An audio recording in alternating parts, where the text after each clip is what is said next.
Hello friends, இன்றைக்கி என்ன lunch box pack பண்ணேன்னு பார்ப்போம். இன்றைக்கி வேர்க்கடலை சாதம் தான் பேக் பண்ணேன். எப்படி செய்யுதுன்னு பார்க்கலாம். ஒரு கடாயில் வேர்க்கடலை, உளுந்து, கடலைப்பருப்பு, காரத்துக்கு தேவையான மிளகாய் இது நல்லா வறுத்துட்டு இது பொன்னிறமானதும் வெள்ளை எள்ளு சேர்த்துக்கோங்க.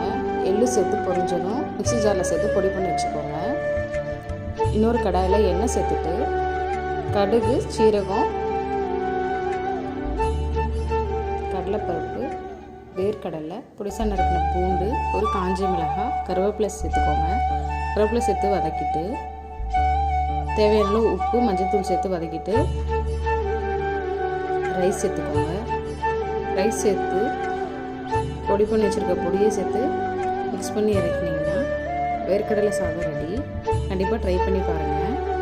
லஞ்ச் பாக்ஸ் பேக் பண்ணிடலாம். வேர்க்கடலை சாதம் தொட்டுக்கு அப்பளம் கொடுத்துருக்கேன். ஸ்நாக்ஸுக்கு முறுக்கு தான் கொடுத்துவிட்டேன். நாளைக்கு என்ன லஞ்ச் பாக்ஸ்ன்னு பார்ப்போம். தேங்க்ஸ் ஃபார் வாட்சிங்.